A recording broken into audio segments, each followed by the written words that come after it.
Prime Minister Narendra Modi's speech for the Uniform Civil Code at a Bhopal rally has made it clear that in the run up to the 2024 Lok Sabha elections, the BJP will go aggressive on its core ideological issues. PM Modi centered his endorsement of the UCC around constitutional equality, in a similar vein to his government declaring triple talaq a criminal offense as being related to gender injustice and not being essential to Islam. While the BJP hopes to politically benefit from the strong resistance to the UCC by Muslim groups and opposition parties, it will also have to factor in a lot of aspects before it comes out with a final draft. We have to remember that the UCC is a lot more about family matters such as marriage, divorce, adoption, and inheritance other than religion. The opposition to it by Muslim groups has been largely because religion is considered a private sphere. A little bit of history first. The framers of the Constitution did envision a uniform set of laws that would replace the distinct personal laws of each religion that exists in the country. Now, these are outlined in the directive principles of state policy that are fundamental to the country's governance.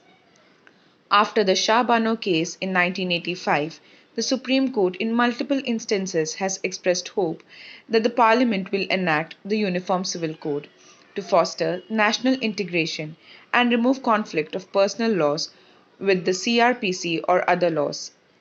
The court also often held that personal laws derived from religious scriptures must be consistent with the Constitution and cannot violate fundamental rights. The Law Commission has sought views and is expected to come up with its recommendations soon.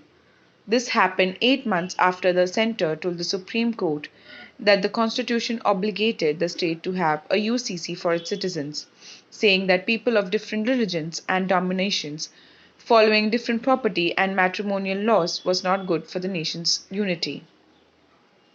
The UCC is a project close to the RSS and is a regular feature in the BJP's manifesto in many states. Last year, the Uttarakhand government formed a committee for the implementation of UCC, and the panel is currently taking suggestions from across the country on the issue. Uttarakhand CM Pushkar Dhami recently said that the panel headed by former Supreme Court Judge Justice Ranjana Prakash Desai has completed 90% of work related to drafting of the code, and it will be submitted by June 30, after which the state will take steps to implement it. The BJP-led governments in Assam and Madhya Pradesh government have also announced the formation of committees. The Goa Civil Code has been in force since Portuguese times and is considered a form of uniform civil code, but it is quite complex on the ground. Gujarat too has said it is taking steps to bring in the UCC.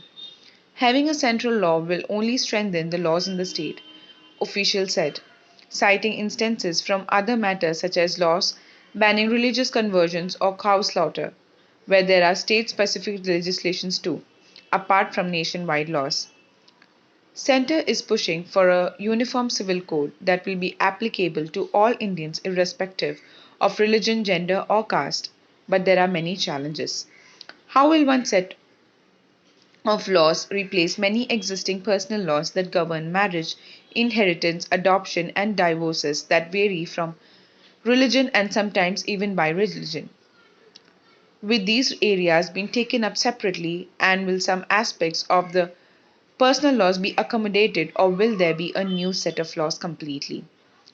Will it get into issue of polygamy that are often raised by Hindu groups, or same marriages among cousins or within the same gotra that are socially volatile matters in many communities? When it comes to inheritance too, there are different laws for Hindus, Muslims, Christians and Parsis. It gets far more complicated because matrilineal Hindus such as Meghalaya and Kerala have different inheritance rules as opposed to others.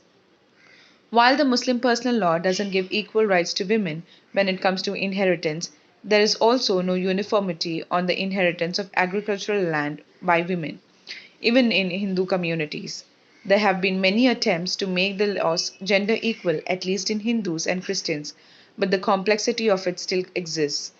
When you look at the Domestic Violence Act or the adoption rules, it does seem that the interest of women and children was kept in mind, But clearly, the government will also have to have a large consultative process to reach out to Sikh groups and tribal communities that have practiced their customs for centuries and are devoted to them. The Congress has led the charge against the proposed UCC, saying that the previous law commission had said that it is neither necessary nor desirable at this stage to have a uniform civil code. It has called the talk of the UCC a diversionary tactic, specifically when there are issues such as violence in Manipur. The DMK, JDU, RJD, the left, and Trinamool Congress have also slammed the government and have been far more aggressive. The undivided Sena was a strong votary of the UCC, and the AAP had earlier supported the UCC. Many opposition parties have been unclear about their stand in an attempt to not lose their Hindu voters. Meanwhile, leading Muslim bodies have come out in opposition to the proposed UCC, calling it against the spirit of constitution and contrary to religious freedom enjoyed by all citizens.